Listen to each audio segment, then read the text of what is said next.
ஒரு நாள் ரத்தன் டாடா கிட்ட ஒரு ரேடியோ நிகழ்ச்சியில ஒருத்தர் இப்படி கேட்டாரு, சார், உங்கள் வாழ்க்கையில் மிகப்பெரிய மகிழ்ச்சி எப்போது கிடைத்தது? அதுக்கு ரத்தன் டாடா புன்னகையோட இப்படி பதில் சொன்னாரு, நான் வாழ்க்கையில் 4 முக்கியமான நிலைகளை சந்தித்தேன்.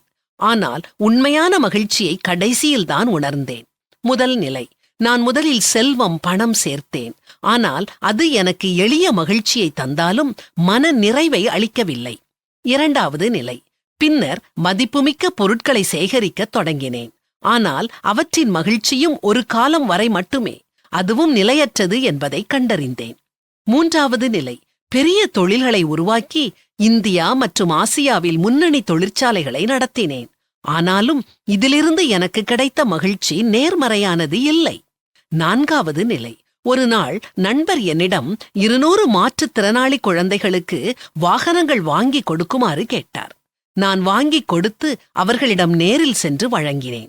அந்த குழந்தைகள் மகிழ்ச்சியுடன் வாகனங்களில் சுதந்திரமாக சுற்றும்போது அவர்களின் முகங்களில் தெரிந்த ஒளி என்னை மிகவும் நெகிழ வைத்தது.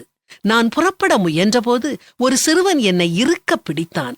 உங்களுக்கு வேறு ஏதாவது வேண்டுமா என நான் கேட்டேன்.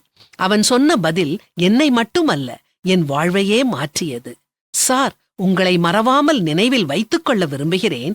ஏனெனில் மறுநாளில் சொர்க்கத்தில் உங்களை மீண்டும் சந்தித்து நன்றி சொல்ல வேண்டும். இந்த அனுபவம் எனக்கு வாழ்க்கையின் உண்மையான மகிழ்ச்சி எது என்பதை உணர்த்தியது. பணம், செல்வம் மட்டுமல்ல, மற்றவர்களுக்கு உதவியின் மூலம் கிடைக்கும் மகிழ்ச்சியே உண்மையானது. ரத்தன் டாடா அவர்கள் சென்ற பின்பும் அவர் சேர்த்து வைத்த சேவைகளும் மக்களின் அன்பும் அவரை வாழ்த்துவதோடு மட்டுமல்ல, அவரின் முன் உதாரணமாயிருக்குது. பணம் மற்றும் புகழ் ஒரு நாள் மறைஞ்சு போகும்.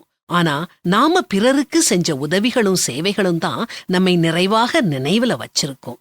பசியுள்ளவனிடத்தில் உன் ஆத்துமாவை சாய்த்து சிறுமைப்பட்ட ஆத்துமாவை திருப்தியாக்கினால் அப்பொழுது இருளில் உன் வெளிச்சம் உதித்து உன் அந்தகாரம் மத்தியானத்தை போலாகும் அப்படின்னு வேதாகமத்திலையும் வாசிக்கிறோமே.